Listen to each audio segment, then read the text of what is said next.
नमस्कार, जोहार। आप देख रहे हैं चुनन न्यूज में हूँ आपके साथ निशा मिश्रा। चाईबासा में हुए पुलिस और प्रदर्शनकारियों के बीच की झड़प अब राजनीतिक तूल पकड़ती हुई नजर आ रही है। जहां हमने देखा था भाजपा लगातार कोल्हान बंद का ऐलान कर रही थी, तो अब एक वीडियो सामने आ रहा है जिसमें पूर्व मुख्यमंत्री मधु कोड़ा गरजते हुए नजर आ रहे हैं। वो भी सड़क पर नहीं बल्कि डीसी कार्यालय में, हाँ डीसी ऑफिस में, उपायुक्त कार्यालय में गए हैं और वहां पर कुछ ज्ञापन सौंप रहे हैं। जिस दौरान डीसी साहब कहते हैं कि भाई कैमरा देखते ही नेताजी की आवाज थोड़ी सी बुलंद हो जाती है, तो यहाँ पर अचानक से अपनी कुर्सी पर बैठे मधु कोड़ा खड़े हो जाते हैं और कहते हैं कि नेता है तो देश बचा हुआ है, अगर महात्मा गांधी नहीं होते तो इस देश का क्या होता। देखिए पहले इस वीडियो को।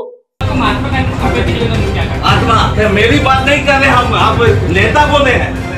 यहाँ पर कोई जंगल से आया हुआ है, बिल्कुल आपका ये जो कंडक्टर बिल्कुल आपका ये ऑफिसर का नहीं है।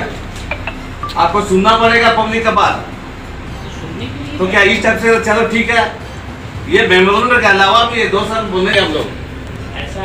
तो देखा आप लोगों ने, ये थे मधु कोड़ा जो साफ तौर पर कह रहे हैं कि भाई जेएमएम जो है यानी हेमंत सरकार जो है, जो आदिवासियों की दुश्मन हो गई, आदिवासियों की सुन नहीं रही है।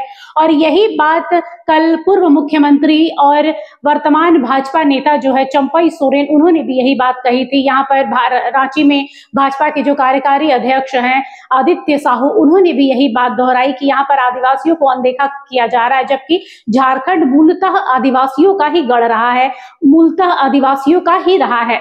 अब यहाँ पर आदिवासियों को ही उनके अधिकारों से वंचित रखा जाएगा, उन्हें ही शोषित किया जाएगा, उन्हें ही पीड़ित किया जाएगा, तो झारखंड को अलग राज्य बनाने का मतलब ही क्या था। इसके अलावा मधु कोड़ा ने क्या कुछ कहा है, लंबी फहरिस्त है उनकी यहाँ पर शिकायतों की। आइए एक बार एक नजर डाल लेते हैं।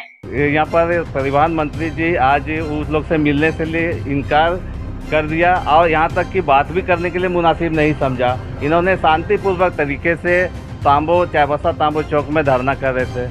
10 बजे रात को घटना घटी और लाठी डंडा आंसू गैस छोड़ करके लोगों को लाठी से मारा गया और तितर बितर कर दिया गया। और कई एक लोग उसमें बच्चे भी जख्मी हुए हैं और जवान भी जख्मी हुए हैं, महिला पुरुष सब जख्मी हुए हैं। इवन 12 वर्ष के बच्चे को भी जेल भेज दिया गया और जो गर्भवती महिला है उसके साथ भी दुर्व्यवहार हुआ।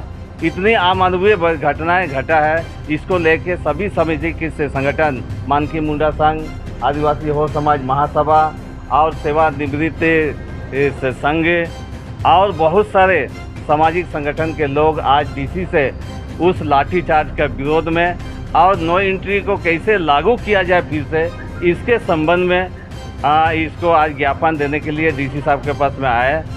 ये पूर्व हम लोगों ने समय लिया गया था, डीसी साहब मानकी मुंडा संघ के अध्यक्ष गणेश पाटपिंगो की तरफ से समय लिया गया था। जब यहाँ पर आया तो डीसी जो चाईबासा के डीसी का, वो कह रहे थे कि हम कॉन्फ्रेंस हॉल में नहीं लेंगे, कॉन्फ्रेंस हॉल माने कोई मांग पत्र लेने का जगह नहीं है, आप हमारा चैम्बर में आए।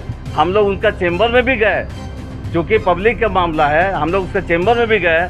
चैम्बर में जाने के बाद में उनका जो व्यवहार था एक जिला का अधिकारी के हैसियत से शोभा नहीं देता है।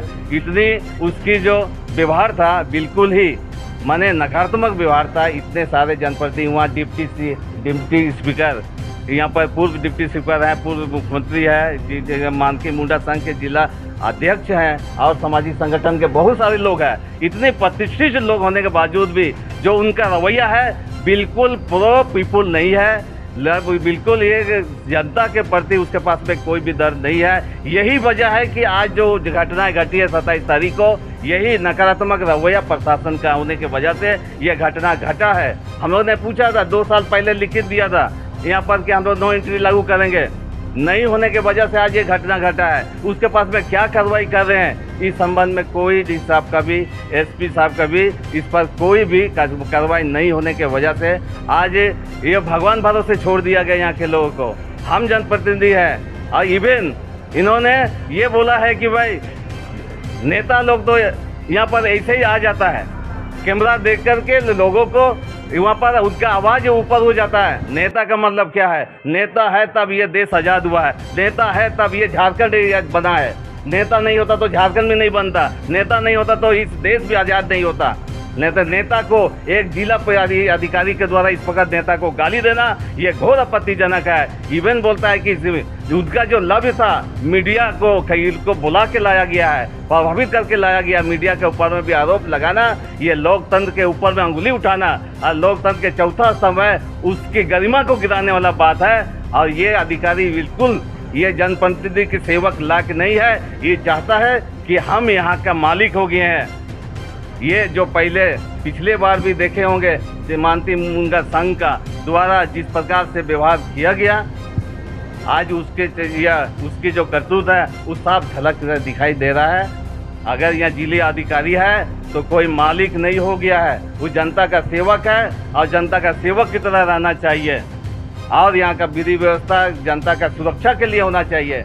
जनता की सुरक्षा के लिए जिला प्रशासन कुछ काम नहीं कर रहा है, उल्टे जनता को परेशान कर रहा है, जेल में ठूस रहा है, लाठी डंडा मार रहा है। इसका घोर विरोध हम लोग करते हैं। इसकी समाधान करने के लिए हमने कहा है हमारे जो आदिवासी हो समाज महासभा का लेटर पैड में सभी सामाजिक संगठन और सभी प्रबुद्ध नागरिक हम लोगों ने मांग दिया है, अगर नो एंट्री बंद नहीं होता है, अगर यह आंदोलनकारी जो आज अरेस्ट हुआ है, जो लोग को भी अरेस्ट किया गया है, उसको अगर नहीं छोड़ता है तो आंदोलन बड़ी भयंकर। बहरहाल ये थे मधु कोड़ा। कल हमने आपको दिखाया था चंपई सोरेन ने क्या कहा, फिर आदित्य साहू को सुनाया था और आज मधु कोड़ा।